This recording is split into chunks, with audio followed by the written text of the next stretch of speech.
आप कास्ट पे वीडियो क्यों बना रहे हैं? अच्छा। आपको कुछ अलग बनाना चाहिए। आप जात पे क्यों बात कर रहे हैं? आप अच्छा। ब्राह्मण पे क्यों बात कर रहे हैं? मैं ये समझ नहीं पा रहा हूँ कि किसी भी बच्चे के अंदर ये क्यों भावना है कि वो ब्राह्मण है। मतलब किसी भी स्टूडेंट के अंदर मैं ये सवाल आपसे जानना चाहता हूँ, किसी भी यूनिवर्सिटी में किसी भी सवर्ण बच्चे को ये क्यों महसूस हो रहा है कि वो भेदभाव करेगा?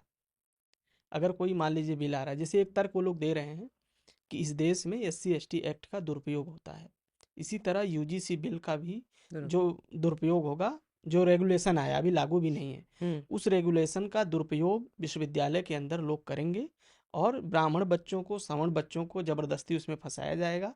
कुछ महिलाओं ने तो यहाँ तक तर्क दे दिया कि वो किसी जो है पुरुष को अगर मना करेंगी तो उन पे केस हो सकता है। आपको क्या लगता है? नहीं, ये केस तो इनफैक्ट उसने बोला कि उसके साथ हुआ भी। हाँ। एसआरसीसी में कह रही है कि मेरे साथ हुआ। हाँ। फिर एसआरसीसी कॉलेज को एक बाकायदा नोटिफिकेशन। नोटिस निकालना पड़ा हाँ। कि ऐसा कुछ नहीं हुआ है हमारे कॉलेज में, कुछ भी मत बोलो करके। हाँ। बट खैर, हाँ, ये एहसास कि हाँ, मैं सवर्ण हूँ और मैं भेदभाव कर सकता हूँ। हम्म।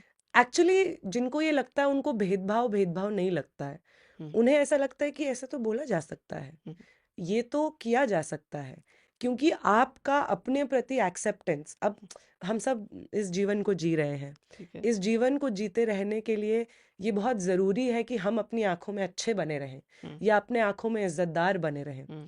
तो आपके लिए खुद को इज्जतदार बनाने का एक तरीका ये भी तो है कि आपके नीचे 10 लोग और हैं, 15 लोग और हैं। ठीक अगर है। आपके नीचे कोई नहीं होगा तो आप ऊपर कैसे उठेंगे? हम्म। तो ये समझदारी बहुत सेंट्रल है इन चीज़ों के लिए ठीक कि है। आपने ज़िंदगी में जो कुछ कमाया है, हम्म। वो आपको ऐसे सिस्टम ने दिया है जो ऑलरेडी आपको फेवर करता है। ठीक। हर इंस्टीट्यूशन में, हर फील्ड में आपको अपने साथ के बाकी बच्चों से 10 कदम आगे जाकर के प्रेफरेंस मिलेगा, प्रिविलेज मिलेगा।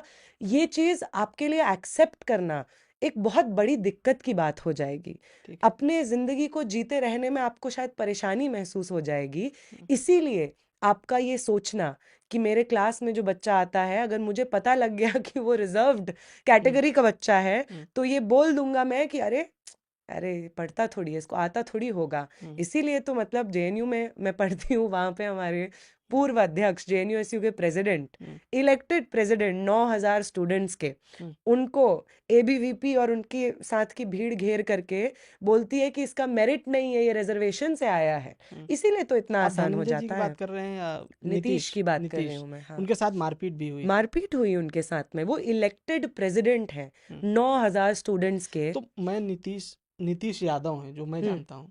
अगर किसी यादव बच्चे के साथ किसी यूनिवर्सिटी में मारपीट हो रही है तो किसी दलित बच्चे के साथ नहीं होगी? बिल्कुल, मतलब आपने मार दिया उसको। हम्म। आप उसको ये कह रहे हैं हम्म। कि जिस इंसान को योग्य समझा है 9,000 स्टूडेंट्स ने, हम्म। उसकी बात सुन के ही तो योग्य समझा होगा, प्रेसिडेंशियल डिबेट सुन के ही तो योग्य समझा होगा। हर एक कमरे में जाकर के उन्होंने अपनी जो राजनीति रखी होगी, उसी के बेसिस पे तो योग्य समझा है। हम्म। रात दिन जो वो कैंपस में काम करते हैं, उसी के बेसिस पे तो योग्य समझा है। लेकिन आपको एक व्यवस्था के तहत वो हम्म। अयोग्य लगने लग गए, उनका मेरिट ही नहीं दिखने लग गया। ये तो आपकी व्यवस्था है जिस व्यवस्था को आप डिफेंड कर रहे हैं। ठीक है। और दलित बच्चों की आप क्या बात करें, रुचि तिवारी हम्म। जो घूम घूम करके, हम्म। भीम आर्मी का एक प्रोटेस्ट था, उसमें कह रही है कि 5,000 साल से तुमको पानी नहीं पिया मिला है, लगता है तुम्हें पानी पिलाना पड़ेगा। अच्छा, वो किसी दूसरे के प्रोटेस्ट का वीडियो है? हाँ हाँ, वो किसी अरे दूसरे के मैं अब तक प्रोटेस्ट ये का। समझ रहा था कि खुद उनका प्रोटेस्ट है, उसमें कुछ लोग कवर करने गए हैं पत्रकार। अच्छा, वो किसी दलित संगठन ने कॉल दिया, मतलब भीम भीम आर्मी आर्मी का। पार्टी ने दिया था। जी, वो अच्छा, आजाद भीम समाज आर्मी का। पार्टी। जी जी, वो भीम आर्मी का कॉल था, हाँ। जिसमें मैं बोल तो रही हूँ, रुचि तिवारी बहुत ये मैं इस पे थोड़ा बात हाँ। करूँ। हाँ। ये एक नई जमात उभरी है हाँ।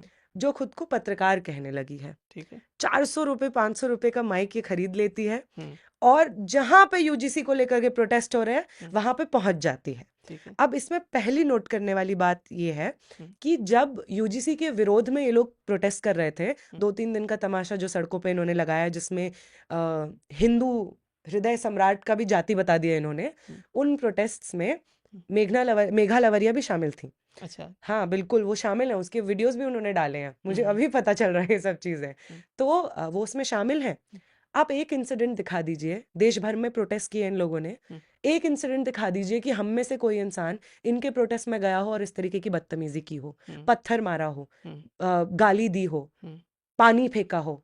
हमने ऐसा नहीं किया, क्योंकि हम ये नहीं समझते हैं कि भले ही हम आपसे फंडामेंटल जिंदगी जीने के फंडामेंटल प्रिंसिपल पे डिसएग्री करते हैं, आप गैर बराबरी को कायम रखने के लिए वहां पे प्रोटेस्ट कर रहे हैं और हम चाहते हैं इस सिस्टम को ही ध्वस्त कर दिया जाए, फिर भी हम आकर के आपको मारपीट नहीं कर रहे हैं, ये हमारी राजनीति है। ठीक है। लेकिन जैसे ही प्रोटेस्ट शुरू हुए हम्म, कि यूजीसी को जातीय भेदभाव को एड्रेस करने के लिए हम्म, मजबूत प्रावधान कैंपसेस में लाने होंगे, इन लोगों ने मारपीट शुरू कर दी। ठीक है। बीएचयू में मारपीट शुरू की, हाँ। इलाहाबाद यूनिवर्सिटी में मारपीट शुरू की, हम्म, मैं वहीं थी जिस दिन मारपीट हुई। हम्म, लखनऊ यूनिवर्सिटी में मारपीट की, हम्म, डीयू में मारपीट की, हम्म, एस इरफान हबीब के ऊपर तो पानी से भरा हुआ कूड़ादान फेंक दिया। हम्म, तो ये इनकी राजनीति है। ठीक है। दूसरी बात, ये जो नया जमात है, ये जब से हमारे प्रोटेस्ट चल रहे हैं, इन लोगों का, तथाकथित जर्नलिस्ट का ये जो गुच्छा है, झुंड है, हम्म, ये हर प्रोटेस्ट में पहुंच जाता है ठीक है। और हर प्रोटेस्ट में इस तरीके के सवाल पूछता है,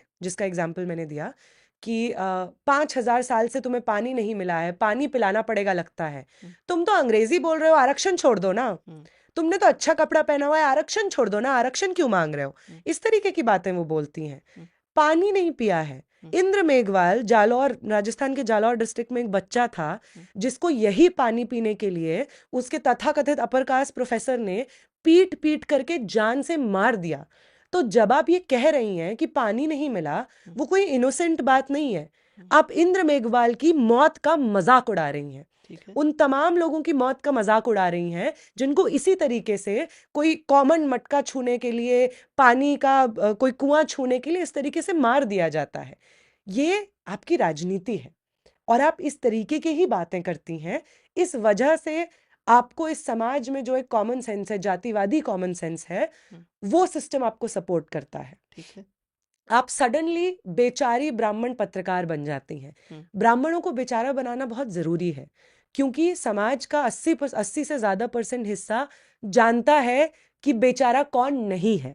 ठीक है। वो जानता है कि सदियों से जिस सिस्टम में एग्जिस्ट करते हुए आ रहे हैं, उस सिस्टम को चला कौन रहा है, उस सिस्टम के अन्याय को जस्टिफाई कौन से नैरेटिव, कौन सी भाषा शैली से किया जा रहा है, उस सिस्टम को जस्टिफाई क्या झूठ बोल करके किया जा रहा है, वो जानता है। इसीलिए रुचि तिवारी जैसे मोहरों को, उसकी जगह कोई भी हो सकता था, उसको खड़ा करना बहुत ज़रूरी है, उसको विक्टिम बनाना बहुत ज़रूरी है, ताकि सच में जो इनजस्टिस है, लोगों को देख के जो समझ आ रहा है कि इतने सारे स्टूडेंट सड़क पे उतर करके गैर बराबरी के खिलाफ यूजीसी में प्रावधान मांग रहे हैं, उनको समझ आ रहा है। ठीक है। बहुत दिक्कत की बात है कि उन्हें समझ में आ ठीक रहा है। है।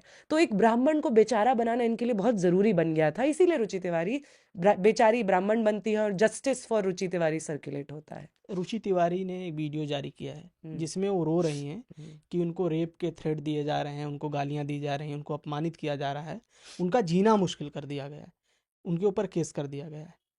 तो आपको ये जो बेचारा आप कह रहे हैं कि वो तो पहले कह रही थी कि तुम पानी नहीं पिए हो, अब लोगों ने उनके साथ जो है पता नहीं क्या किया, मुझे नहीं पता, लोगों ने गाली गलौज किया है, क्या किया है, उनसे झगड़ा की है, लड़ाई की है, मैं ये नहीं जानता। लेकिन उनका वीडियो तो आया है कि वो बहुत दुखी हैं, रो रही हैं। कोई भी सवर्ण लड़की इस देश में 1000 साल से पानी ना पी पाने का मजाक क्यों उड़ा रही है? उसकी मानसिकता कहाँ से पनपती होगी इस तरह की। और एक और बात की, एक उनका वीडियो आया है जिसमें वो कौन से ईयर में बीए पास हुई उनको नहीं पता है। तो पत्रकारिता उन्होंने कहाँ से की है? नहीं, ये पत्रकारिता तो उन्होंने आरएसएस की नियरेस्ट शाखा से की होगी, I am sure of it. हाँ। उसके फंड्स भी वहीं से आते होंगे। हाँ। जस्टिस फॉर रुचि तिवारी का जो पूरा कैंपेन चला 5-5 रुपए के एक्स के ट्वीट के आधार पे, हम्म, जहां से उनका फंड आता है, रुचि तिवारी का भी वहीं से फंड आता है। हम्म, खैर, वो बहुत दुखी हैं। अगर उन्हें रेप थ्रेट मिल रहे हैं तो बिल्कुल नहीं मिलने चाहिए, इनका कोई हम्म, मतलब नहीं है हम्म। कि आप किसी को भी किसी से डिसएग्री कर रहे हैं, आपको लग रहा है कि वो बहुत गलत है तो आप रेप थ्रेट्स दे ऐसा कोई दीजिए। पब्लिक में कमेंट मुझे दिखा नहीं। मुझे भी नहीं दिखा, हाँ। लेकिन खैर वो अगर कह रही हैं तो मैं मानती हूँ कि ऐसा बोला जाता है हमारे समाज में। हम्म, लेकिन रेप थ्रेट तो मुझे भी मिल रहे हैं, मैं रो नहीं रही हूँ, वो अलग बात हो सकती है। हाँ। मेरा फ़ोन नंबर चल रहा है सोशल मीडिया पे, हाँ। मैं रो नहीं रही हूँ, वो अलग बात हो सकती है। आप रो इसलिए रही हैं क्योंकि जब आप वीडियो चला रही थी, अब वो वीडियो को लोग अनम्यूट करके सुनने लगे हैं, तो पता चल रहा है कि कोई रेप थ्रेट नहीं दे रहा है, हम्म, इनफैक्ट ये बोल रहा है कि मारोगी तुम, चलो थाने, तुम्हें थाने लेके जाया जाएगा। हम्म, ये सामने आ गया है। हम्म, रो इसलिए रही हैं क्योंकि पहले जो वो कह रही थी, विलन बना दिया जा रहा था अंजलि को, मुझको, हम्म, कि नेहा और अंजलि ने मुझे मारा है। अब पता चला है कि सबके सामने आ गया है वीडियो के माध्यम से कि वो एक दलित पत्रकार हैं, बामसेफ न्यूज के, नवीन नाम है उनका, हाँ, हाँ, उनसे उनका फोन छीन रही थी। अब उनको रोना इसलिए पड़ रहा है क्योंकि उनके इतने सारे वीडियोस सामने आ गए हैं जहां पे वो एक से बढ़कर एक जातिवादी टिप्पणी कर रही हैं एससी एसटी ओबीसी छात्रों के साथ। तो खुद को डिफेंड करने का बहुत अच्छा हथियार हमेशा से इस तरीके का विक्टिमहुड रहा है कुछ लोगों के लिए। ठीक है। वो इसको बिल्कुल डिप्लॉय कर सकती हैं। हम विक्टिम नहीं बनना चाहेंगे। हम आपको जो वो कह रही कि मेरे ऊपर केस कर दिया है, केस तो आपके ऊपर बिल्कुल होगा रुचि जी। हम्म। और आप जो जो करेंगी उसके लिए आपके इस ऊपर पे तो केस होना होगा। ही चाहिए कि बिल्कुल होना किसी भी चाहिए। 1000 साल से पानी ना पी पाने का जो मजाक है, कि भाई इसी देश में तो अम्बेडकर ने आंदोलन किया, पानी बिल्कुल पीने का महान आंदोलन, इतना बड़ा आंदोलन है। कुएं से पानी नहीं पी पाना, सड़क पे नहीं चल पाना, झाड़ू लगा के चलना, इस देश बिल्कुल के लाखों करोड़ों लोगों ने इसको भुगता है। बिल्कुल। और आप उसका मजाक उड़ा रही, तो केस तो होना चाहिए, मुझे ऐसा लगता है। नहीं, बिल्कुल आपसे बहुत सारे लोग अग्री भी करेंगे। हाँ। और पर वो जिस केस की बात कर रही हैं वो इसकी बात कर रही हैं कि अरे मैंने नवीन का फोन ही तो छीना, हम्म, या मैंने अंजलि को, नेहा को मार ही तो दिया, हम्म, इस पे केस क्यों हो गया मेरे ऊपर? हम्म, अरे तुम दंगई हो, तुम्हारे ऊपर केस नहीं होगा तो तुम्हें फूल माला थोड़ी पहनाया जाएगा। आरएसएस के लोग थोड़ी हम लोग हैं कि बिल्किस बानो के रेपिस्टों को गार्लैंड पहनाएंगे। सही बात। कैसी बात वो कर रही हैं? एक एक एआई का कार्यक्रम चल रहा है, देखा आपने? हाँ हाँ हाँ। उसमें एक विवाद हुआ है हम्म। कि गलगोटिया जो यूनिवर्सिटी है, उसने एक रोबोट को ये बोला कि ये हमारे विश्वविद्यालय ने, हमारी यूनिवर्सिटी ने बनाया है। और चाइना ने उसको ट्वीट किया है कि भाई ये हमारा रोबोट है। कैसा लग रहा है आपको? नहीं, मुझे मुझे कैसा लग रहा है, मुझे आज के समय में मतलब जो कॉमेडियंस आजकल कहने लग गए हैं कि पहले हमको सोचना पड़ता था कि हम क्या जोक्स बनाएं, हम्म, लेकिन आज के समय का सच हो गया है कॉमेडी, कि कुछ हो, आप कुछ सोच रहे हैं जोक कि हम ये बोलेंगे अगले दिन वो हो जा रहा है। हम्म, और गलगोटिया तो पहले भी इस तरीके से न्यूज़ में आ चुका है कि वो प्रोटेस्ट कर रहे हैं राहुल गांधी के खिलाफ। हम्म, उनसे पूछा जा रहा है कि क्यों हो रहा है प्रोटेस्ट, तो उनसे बोलते नहीं बन रहा है कि हम क्यों प्रोटेस्ट कर रहे हैं। तो जब आप शिक्षा व्यवस्था को इस तरीके से तोड़ देंगे एनईपी के माध्यम से, वीबीएसए जैसे बिल के माध्यम से, तो वहां पे रिसर्च, मतलब कायदे से ये जो है कि आप डेवलप कर रहे हैं टेक्नोलॉजी, वो रिसर्च में आएगा ना। हम्म, तो आपने रिसर्च एजुकेशन में का फंड इस तरीके से कम कर दिया है। हम्म, आपने जो स्कॉलरशिप्स दी जाती हैं उनको बंद कर दिया है। जो मानव मिलता था वो बंद हो चुका है। ठीक है। जो लड़कियों को मिलता था स्कूल में स्कॉलरशिप वो बंद हो चुका है, एससी एसटी स्कॉलरशिप बंद हो चुका है। तो आप स्टूडेंट्स के पढ़ पाने के लिए और रिसर्च में इन्वेस्ट करके टेक्नोलॉजी को, कल्चर को, देश को आगे बढ़ाने के हर माध्यम को ब्लॉक कर देंगे, ताकि आप अपने बेस्ट फ्रेंड्स को, जो पूंजीपति हैं, उनके फेवर में पॉलिसीज ला सके। ठीक तो है। आपके देश में गलगोटिया का सच चाइना को पर्दाफाश करना ही पड़ेगा। अगर आप चाहते हैं कि ऐसा ना हो, तो यही जेएनयू जहाँ पे हम पढ़ते हैं, या वही जामिया, इन इंस्टीट्यूशन से रिसर्च किए हुए कितने लोग बाहर निकले हैं जिन्होंने सच में ऐसी रिसर्च की है जो कि आज देश भर के डिस्कोर्स में बहुत इंपॉर्टेंट योगदान देते हैं। हम्म, हम्म, तो आप चाहते हैं कि आपके देश में नाम, देश का नाम भी रोशन हो, वहां पे अच्छी रिसर्च भी हो, हम्म, और आप साथ साथ में रिसर्च की फंडिंग कट कर दें, प्राइवेटाइजेशन बढ़ा दें, सरकारी विश्वविद्यालय जहाँ पे सच में स्टूडेंट्स आकर के पढ़ाई करते हैं, रिसर्च करते हैं बड़े पैमाने पे, उनको शट डाउन करने की बात कीजिए। तो कैसे रिसर्च होगा? हम्म, नहीं पॉसिबल है। रिसर्च अगर आप प्रमोट करना चाहते हैं तो रिसर्च में इन्वेस्ट करना ज़रूरी है, ना कि हिस्ट्री का सिलेबस चेंज करना, पॉलिटिकल साइंस का सिलेबस चेंज करना। आपको ये बात, मतलब आप कहते हैं कि हम compete क्यों नहीं कर पा रहे हैं बाकी देशों से। समाज के एक 80% से ज़्यादा हिस्से को आपने एजुकेशन से दूर रखा।